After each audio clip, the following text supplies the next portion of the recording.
ناظرین کرام، آج کی اس مختصر رفاقت میں میں چاہوں گا کہ نماز کے انٹرنل پوائنٹس پر کلام کیا جائے، چونکہ آپ جیسے جانتے ہیں کہ ہماری اکثریت تو نماز ادا ہی نہیں کرتی، اور انشاءاللہ جس طرح میں نے عرض کیا تھا کہ اگر ان نکات پر ہم عمل کر لیں اور ان جو اہم نکات ہیں، نماز کے خارجی نکات، نماز کے داخلی نکات، نماز کی فزیکل فارم، نماز کی اسپریچول فارم، اس کو سمجھ کر اگر ہم نماز ادا کریں تو کسی کو ڈرا کر نمازی بنانے کی ضرورت نہیں ہوگی۔ انشاءاللہ تعالیٰ اس شخص کو نماز سے پیار ہو جائے گا، محبت ہو جائے گی، اور پھر وہ جب نماز سے جدا ہوگا تو اسے نماز کا غم ہوگا، جدائی کا غم ہوگا، اور وہ دکھ اور نماز کی محبت اسے نماز سے واپس قریب کر لے گی۔ اور وہ لوگ جو نماز پڑھتے ہیں ناظرین کرام، انہیں تو اس پر عمل کرنا ہی چاہیے، کیونکہ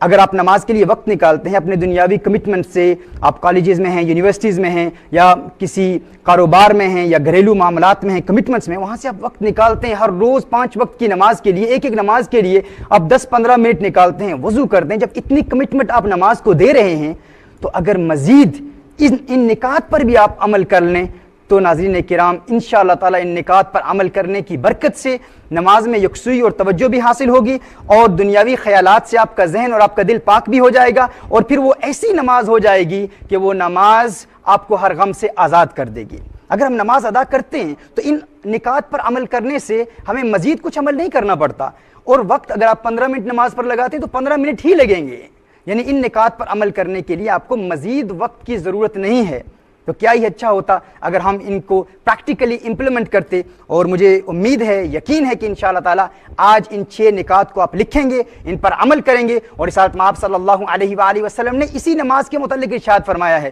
جب انسان ایسی نماز ادا کر لیتا ہے، اس کی فزیکل فارم اور اس کی اسپریچول فارم کے مجموعے کے ساتھ جب انسان نماز ادا کرتا ہے تو ناظرین کرام حضور اکرم صلی اللہ علیہ وآلہ وسلم ارشاد فرماتے ہیں ایسے نمازی سے شیطان بھی ڈرتا ہے، ایسے نمازی سے شیطان کو ڈر لگتا ہے، یہاں تک کہ ناظرین ایسے نمازی سے مصیبتیں بھی ڈرتی ہیں، مرض ڈرتے ہیں، بیماریاں ڈرتی ہیں، اس کے دشمن ایسے نمازی سے ڈرتے ہیں جو اس طرح نماز ادا کرتا ہے۔ وہ ایک سجدہ جسے تو گراں سمجھتا ہے، 1000 سجدوں سے دیتا ہے آدمی کو نجات، وہ سجدہ جس سے روح زمین کانپ جاتی تھی، اسی سے آج اسی کی حسرت میں ہے آج منبر و محراب۔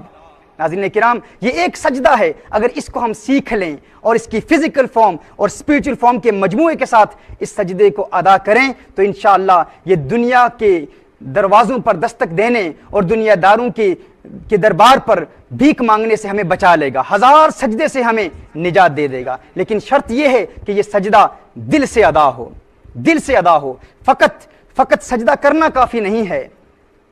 دل سے ادا کیا جائے اور محبت سے ادا کیا جائے تو وہ سجدہ ہمیں ہر غم سے آزاد کر دے گا۔ ناظرین کرام، وہ 6 نکات کیا ہیں؟ سب سے پہلے آپ ان نکات کو لکھ لیجئے، میں نکات بیان کرتا ہوں، اس کے بعد انشاءاللہ تعالیٰ ایک نقطے پر تفصیلی کلام ہوگا۔ سب سے پہلا نقطہ یہ ہے کہ آپ نماز کا ترجمہ یاد کر لیں۔ عربی میں جب ہم نماز پڑھتے ہیں تو نماز کی ٹرانسلیشن کو کم از کم آپ ضرور یاد کر لیں، زبانی یاد کر لیں۔ دوسرا نقطہ یہ ہے کہ نماز سے قبل خود کو پرسویڈ کر لیں، خود کو منا لیں، تیار کر لیں کہ یہ میری زندگی کی آخری نماز ہے، خود سے کلام کریں کہ یہ میری زندگی کی آخری نماز ہے، اس کے بعد مجھے نماز پڑھنے کا موقع نہیں ملے گا، اور پھر نماز کے دوران بھی بار بار خود کو یہ یاد دلاتے رہیں کہ یہ میری زندگی کی آخری نماز ہے۔ 2 پوائنٹس ہو گئے۔ تیسرا پوائنٹ یہ ہے کہ آپ نماز کے دوران یہ سوچیں کہ اللہ عز و جل کے فرشتے میری اس نماز کی برکت کی وجہ سے اللہ عز و جل کے فرشتوں نے مجھے گھیرا ہوا ہے، یعنی میرے پاؤں سے لے کر آسمان تک اللہ عز و جل کے فرشتوں نے مجھے گھیرا ہوا ہے، اور آسمان سے اس نماز کی برکت سے اللہ عز و جل کی رحمتوں کا نزول ہو رہا ہے۔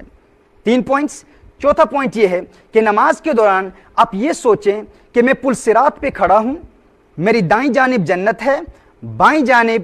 جہنم ہے، میرے سر کے اوپر ملک الموت ہیں، اور میرے سامنے کعبۃ اللہ ہے، اور میرے سامنے اللہ عز و جل کی معرفت کے دروازے کھل رہے ہیں، یعنی اس نماز کی برکت سے اللہ عز و جل کی معرفت کے دروازے کھل رہے ہیں، دائیں جانب جنت، بائیں جانب جہنم، سر کے اوپر ملک الموت اور سامنے کعبۃ اللہ ہے، اور نماز کی برکت سے اللہ عز و جل کی معرفت کے دروازے کھل رہے ہیں۔ 5واں پوائنٹ یہ ہے کہ آپ یہ نماز میں تصور کریں کہ میرے دل میں اللہ عز و جل کا نام لکھا ہوا ہے، یا اگر دل میں اللہ عز و جل کا لکھا ہوا نام تصور نہیں کر سکتے تو ہمارے صوفیہ فرماتے ہیں یہ امیجن کیجئے، یہ تخیل باندھنے کی کوشش کیجئے کہ میرے سامنے اللہ عز و جل کا نام لکھا ہوا ہے۔ یہ 5 پوائنٹس۔ چھٹا پوائنٹ یہ ہے کہ آپ حضور اکرم صلی اللہ علیہ وآلہ وسلم کی نماز کو یاد کر لیں کہ یہ وہی نماز ہے جو میرے آقا صلی اللہ علیہ وآلہ وسلم ادا فرماتے تھے۔